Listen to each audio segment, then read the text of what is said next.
This video is brought to you by Brilliant. With us now firmly in the election campaign period, focus is now squarely on Rishi Sunak and Keir Starmer. Their efforts on the campaign trail will be essential in winning voters over to their respective parties, so it's vital that they work as hard as they can to clearly communicate their message and avoid making too many blunders. Considering that, unlike Starmer, Sunak had time to prepare prior to calling the election, his campaign got off to a particularly rocky start. So in this video, we're going to have a look at exactly what has gone wrong so far, how this affects the Tories' chances of winning, and ultimately whether it's possible for Sunak to bring it back.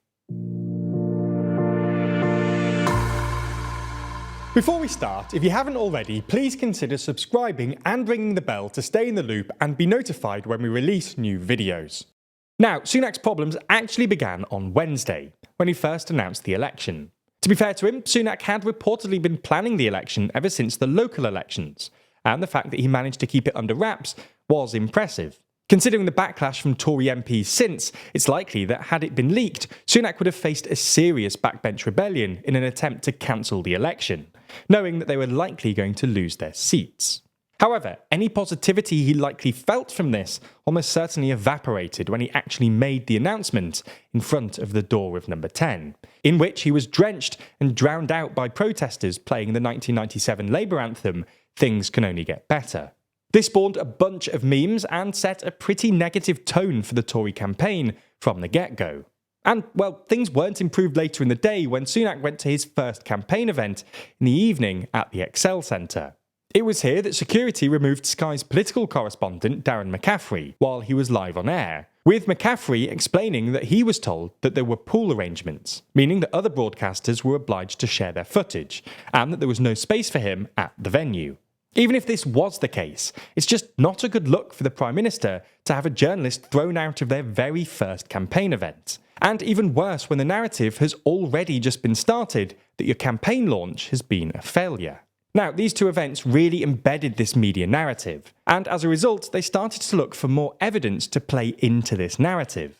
Anyway, Thursday, the second day of the campaign, actually began with some good news for Sunak, that Nigel Farage would not be running to be an MP with Reform UK. In a tweet announcing this, Farage claimed that, important though the general election is, the contest in the United States of America on November the 5th has huge global significance. Sunak had been worried that Farage would enter the race and take a significant number of votes away from the Tories. While him not standing in the race hasn't neutralised the reform threat, it has at least mitigated the worst effects of it.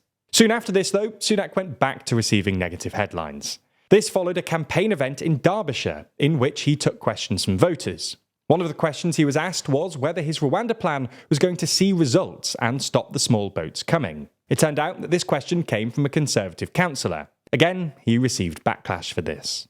Presumably hoping that he'd be able to get past this and make some positive headlines, Sunak then went to a pub in Wales and spoke to people there about the upcoming Euros tournament, asking one pubgoer if they're looking forward to all the football. He then had to be reminded that Wales actually haven't qualified.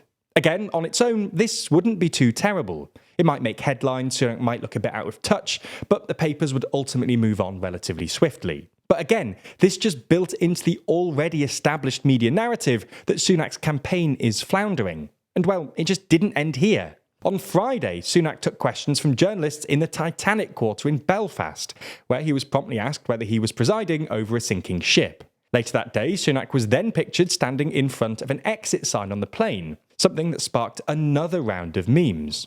As if these two visual metaphors weren't enough, he then ended the day building a literal red brick wall. Now, for our international viewers, this is what a bunch of previously Labour seats that switched Tory in 2019 are referred to as. Sunak then decided that, following all of this, it was best to take Saturday off from campaigning, which was an unusual move given that the campaign had only lasted 2 or 3 days at this point. It seems that, on this day off from campaigning, Sunak decided on his strategy for the campaign, to appeal very specifically to his base. Now, we should point out here that this is obviously speculation, as it wouldn't exactly be wise for a party or leader to admit their strategy in the middle of the campaign. However, this seems to be the case because, in the days that followed, Sunak made 2 pretty massive policy announcements. He promised to bring back national service for 18-year-olds, something that polls well with Leave voters, 2019 Tory voters, and the 65-plus age group. And he promised to increase the triple lock state pension to a quadruple lock by effectively promising that the state won't tax the state pension, something that's obviously favoured by older voters.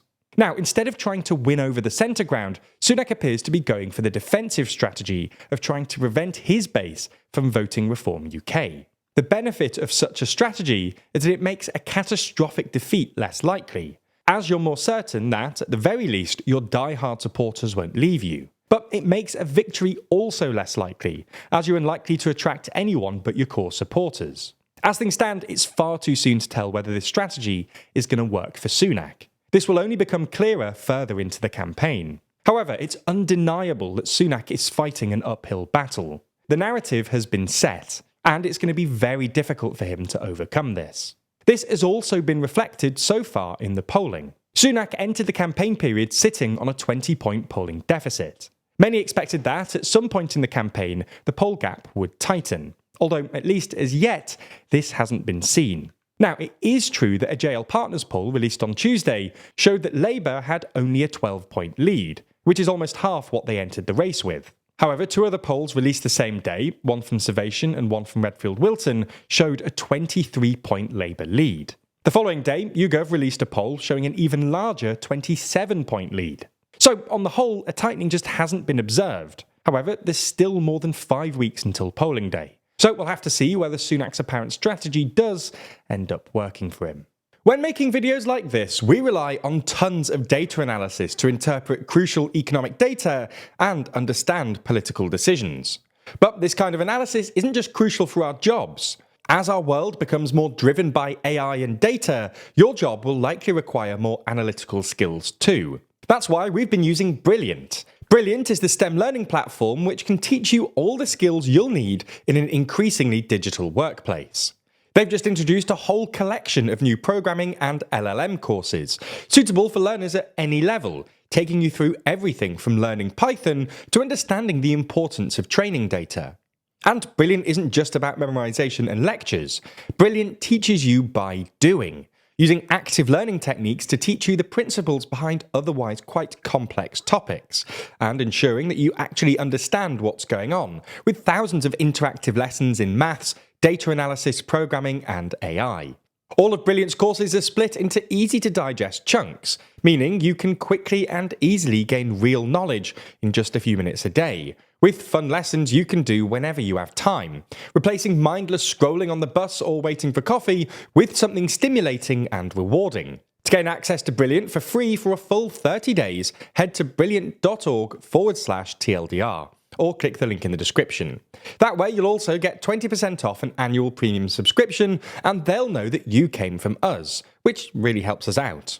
Thanks to Brilliant for sponsoring this video, and thank you for your support.